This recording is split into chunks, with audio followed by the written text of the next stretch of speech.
बस्यो नि रहेछ त छिटो जाम छिटो जाम न अगाडि जाम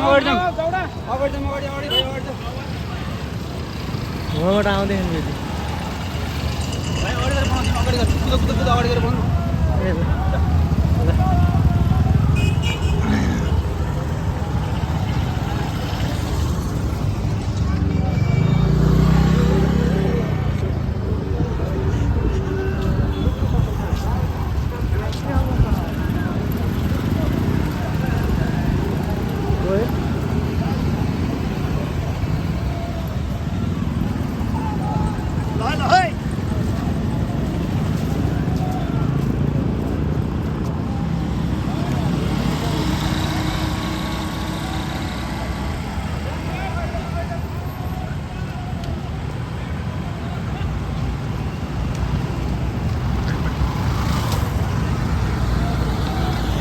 ताजा अपडेट देखिन्छ यहाँ चाहिँ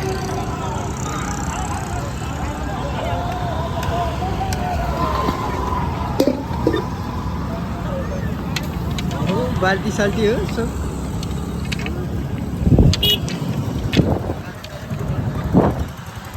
यहाँ लागिरहनु भएको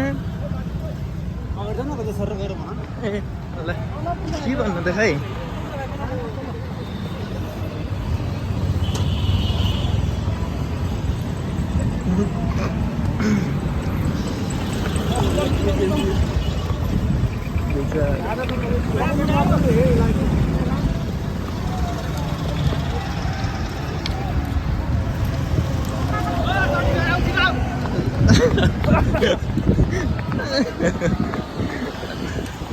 हामीले दौडा इक्वल दौडा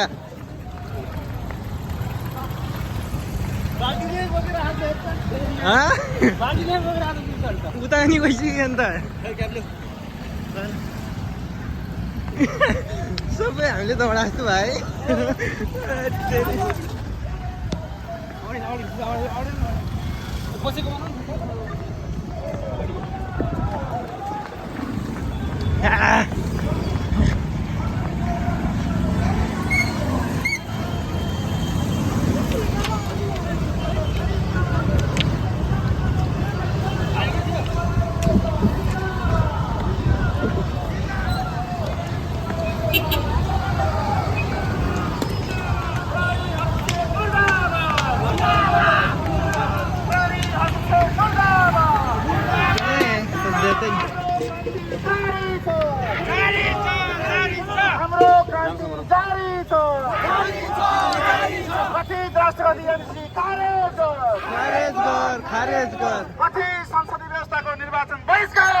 बहिष्कार गरौँ मुर्दाबाद मुर्दाबाद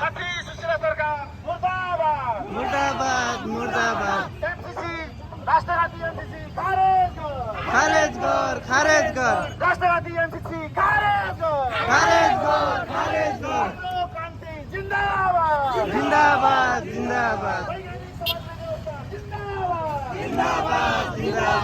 वैज्ञानिक समाजवादी व्यवस्था जिंदाबाद मुर्दाबाद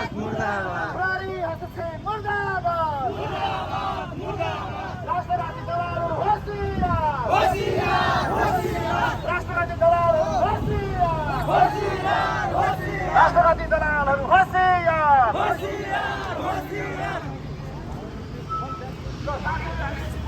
सभा गर्दैछौँ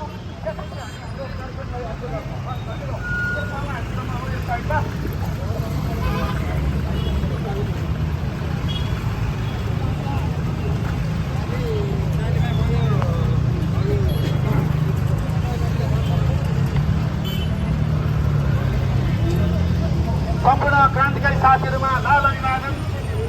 हामी यो यातायातलाई सुचारू रूपमा सञ्चालन गर्न सहयोग गरौँ र हामीलाई प्रहरीबाट असुविधा भएको छ त्यसको लागि म पुनः एकपल्ट सम्पूर्ण प्रहरीहरूको लागि धन्यवाद भन्न चाहन्छु। हामी एकत्रित छौँ र हामी हाम्रो भनाइलाई सरकारीमा राख्छौँ। त्यसपछि आजको हाम्रो यो मताहरूलाई हामी अन्त्य गर्नेछौँ। यसै सन्दर्भमा पोलिट ब्युरो सदस्य साथीहरूलाई आफ्नो भनाइ 3 मिनटमा राखिदिन म अनुरोध गर्छु। धन्यवाद गोठन मित्र।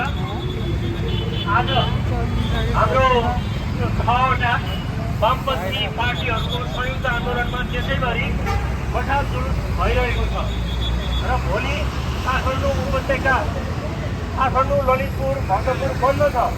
त्यसको समर्थनमा र फागुन 21 गतेको चुनाव बहिष्कार गर्ने, किनभने यो सरकार एकातिर संविधानको नाममा शपथ लिएको छ, अर्को संविधान अनुसार संसदको व्यक्ति मात्रै प्रधानमन्त्री हुन पाउँछ। त्यसैले यो असंवैधानिक सरकारले गराएको चुनाव असंवैधानिक हुन्छ। त्यसैले यो असंवैधानिक खालको चुनावद्वारा विदेशी साम्राज्यवाद र विस्तारवादले हाम्रो देशलाई जेलेन्स्की उत्पादन गर्ने र विदेशी सेना हस्तक्षेप गर्न नेपालमा बोलाउनेको लागि यो कठपुतली सरकार बनाउनको लागि यो अवैधानिक सरकारले धाँधली गरेर जेलेन्स्की उत्पादन गर्ने चुनाव भएको हुनाले सम्पूर्ण वामपन्थी र देशभक्तहरूले यो चुनावलाई बहिष्कार गर्नुपर्छ र यो असंवैधानिक खालको जुन चुनाव हुन गइरहेको छ त्यसलाई हामीले हुन दिनु हुँदैन। र आम जनसमुदायहरूले जुन नेपाली जनताका मागहरू हुन्, सुशासन, भ्रष्टाचार विरोधी जुन मागहरू हुन्, त्यो माग पुरा गर्नुपर्छ र यो सम्पूर्ण जुन हाम्रो नेपाललाई असफल राष्ट्र बनाउनको लागि जुन एउटा दुर्घटना भएको छ, नेपालको चाहिँ 5 वर्षको बजेट 90 खरब रुपियाँ चाहिँ आगलागी भएको छ। विभिन्न सरकारी कार्यालयहरू, विभिन्न व्यक्तिका घरहरू जुन आगलागी भएको छ, यसले हाम्रो देश 50 वर्षभन्दा पछाडि, किनभने सम्पूर्ण बजेट खालि घर बनाउन र सरकारी कार्यालय बनाउन खर्च गर्न मिल्दैन। कर्मचारीको तलब, सडकको चाहिँ मर्मत गर्नको लागि जम्मा 4 खरब मात्रै विकासमा वर्षमा खर्च गर्न पाइन्छ। बाँकी भएको हाम्रो 18 खरब मध्ये 14 खरब रुपियाँ तलब, भत्ता र सामान्य मर्म सम्मारमा जान्छ। त्यसैले 4 खरबको दरले वर्षको विकास गर्ने हो भने हाम्रो चाहिँ 22 वर्षसम्मको चाहिँ बजेट यो अहिले जुन आगलागी भएको छ, नेपालका कार्यपालिका व्यवस्थापिका र संसद भवन जुन आगलागी भएको छ, सिंहदरबार, सर्वोच्च अदालत र बीसीसीआई भवन, बानेश्वरको संसद भवन, तिनीहरू दाजुभाइ तथा दिदीबहिनीहरू, सुरक्षाकर्मी साथीहरूमा स्वीकार्ने अभिवादन। आदरणीय सुरक्षाकर्मी मित्रहरू, यो संसदीय व्यवस्था भनेको जङ्गलीहरूको व्यवस्था हो। जसरी तपाईँहरूले देख्नुभएको छ, जङ्गलमा सिंहले जसरी अरू जनावरलाई, आफूभन्दा कमजोर जनावरहरूलाई खान्छ, त्यस्तै अहिले यो संसदीय व्यवस्थामा पनि यहाँका सामन्त, दलालहरू र पुँजीपति वर्गहरूले यहाँका किसान, मजदुर र सुकुम्बासीहरूमाथि आज जङ्गली तन्त्र अप्नाइरहेका छन्। हाम्रो पूर्वोक्त कमरेडले भनिसक्नु भएको छ, आदरणीय न्यायप्रेमी जनसमुदायहरू, यो नेपाली जनताको पक्षमा यो चुनाव छैन। त्यसले गर्दाखेरि यसलाई खारेज गर्नुपर्छ र हाम्रो राय के हो भने नेपाली जनताले यो चुनावबाट कुनै पनि समस्याको समाधान हुँदैन। यदि समस्याको समाधान हुन्थ्यो भने पहिलाका चुनावहरूमा हुन्थ्यो र अहिले पनि फेरि त्यही दोहोऱ्याइँदैछ। त्यसले गर्दाखेरि म सबैलाई के आह्वान गर्न चाहन्छु भने यो चुनावलाई खारेज गर्नको निम्ति तपाईँ हामी सबै ठाउँबाट जुटौँ र एकजुट भएर जुटौँ भन्ने कुरा म तपाईँहरूको माझमा राख्न चाहन्छु। आदरणीय मित्रहरू, हाम्रो यहाँ प्रमुख अतिथि कमरेडले सबै विषयमा प्रश्न पारिसक्नु भएको छ। मैले केवल हाम्रा नाराहरूको बारेमा मात्रै राख्दैछु।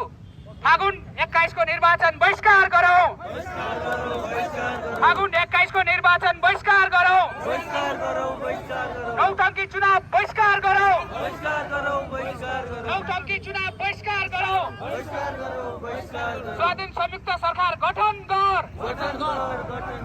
स्वाधीन संयुक्त सरकार गठन गर, अमेरिकन साम्राज्यवाद मुर्दाबाद, अमेरिकन साम्राज्यवाद मुर्दाबाद, अमेरिकन दलालहरू मुर्दाबाद, अमेरिकन दलालहरू मुर्दाबाद, कठपुतली सुशीला सरकार मुर्दाबाद, कठपुतली सुशीला सरकार मुर्दाबाद, सम्पूर्ण देशभक्तहरू एक हौ, सम्पूर्ण देशभक्तहरू एक हौ। एक हौं, एक हौं। एमसीसी सम्झौता खारेज कर, खारेज कर, खारेज कर। एमसीसी सम्झौता खारेज कर, खारेज कर, खारेज कर। राष्ट्रिय स्वाधीनताको रक्षा गरौँ, रक्षा गरौँ, रक्षा गरौँ। राष्ट्रिय स्वाधीनताको रक्षा गरौँ। भारतीय सेना नेपाल छोड, नेपाल छोड, नेपाल छोड। भारतीय सेना नेपाल छोड, नेपाल छोड, नेपाल छोड। ब्याङ्किङ आतंक बन्द गर, बन्द कर, बन्द कर। ब्याङ्किङ आतंक बन्द गर। बन्द कर, बन्द कर। संयुक्त सङ्घर्ष समिति जिन्दाबाद, जिन्दाबाद, जिन्दाबाद।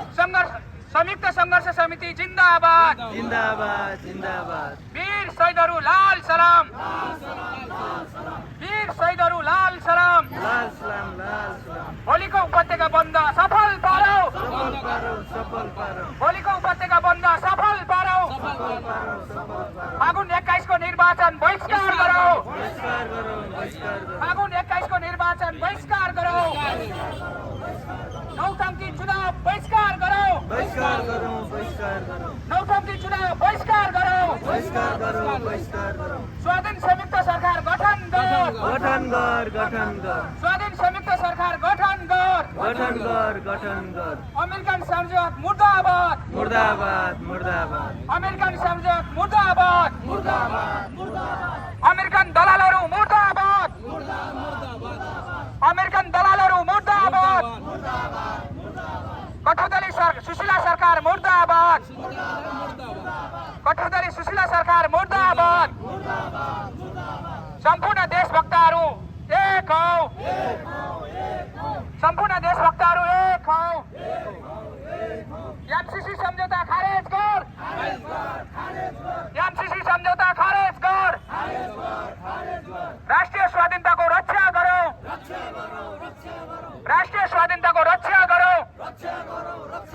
भारतीय सेना नेपाल छोड, भारतीय सेना नेपाल छोड। ब्याङ्किङ आतंक बन्द गर, ब्याङ्किङ आतंक बन्द गर। संयुक्त सङ्घर्ष समिति जिन्दाबाद, संयुक्त सङ्घर्ष समिति जिन्दाबाद। वीर शहीदहरू लाल सलाम, वीर शहीदहरू लाल सलाम। होलीको उपत्यका बन्द सफल पारौ, होलीको उपत्यका बन्द सफल पारौ। हस्, धन्यवाद।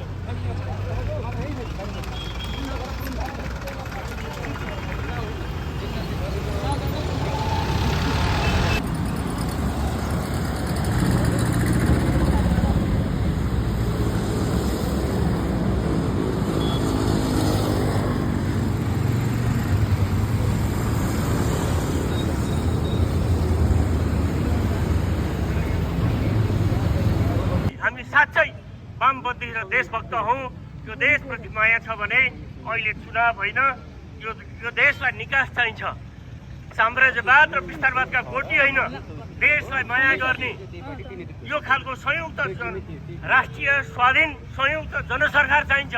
त्यसको लागि यो कठपुतली सरकार संसद भङ्ग गरेर, संविधान असंवैधानिक ढङ्गले गठन भएको सरकार भङ्ग गरेर एउटा स्वतन्त्र निष्पक्ष खालको चाहिँ सरकार चाहिन्छ र त्यसले मात्रै आगामी निकासको चाहिँ काम गर्न दिन्छ भन्ने हाम्रो 6वटा पार्टीको चाहिँ एउटा माग छ र त्यो मागलाई धेरै देशभक्तहरूले अनुमोदन गरेका छन्। देशव्यापी रूपमा जुन खालको यो आजको कार्यक्रम भएको छ, यो भव्यतापूर्वक सफल पार्न उपस्थित हुनुभएका हाम्रा 6वटै पार्टीका कार्यकर्ताहरूलाई म धन्यवाद दिँदै यो कार्यक्रमलाई व्यवस्थित सहयोग गर्नुहुने सुरक्षाकर्मी र यहाँ व्यापारी, उद्योगपति र हामीलाई सहयोग गर्नुहुने सम्पूर्ण देशभक्त साना व्यापारीहरू, किसान, मजदुर, महिला सबैप्रति धन्यवाद दिँदै आजको यो कोर सभा यही समापन भएको घोषणा गर्छु। धन्यवाद।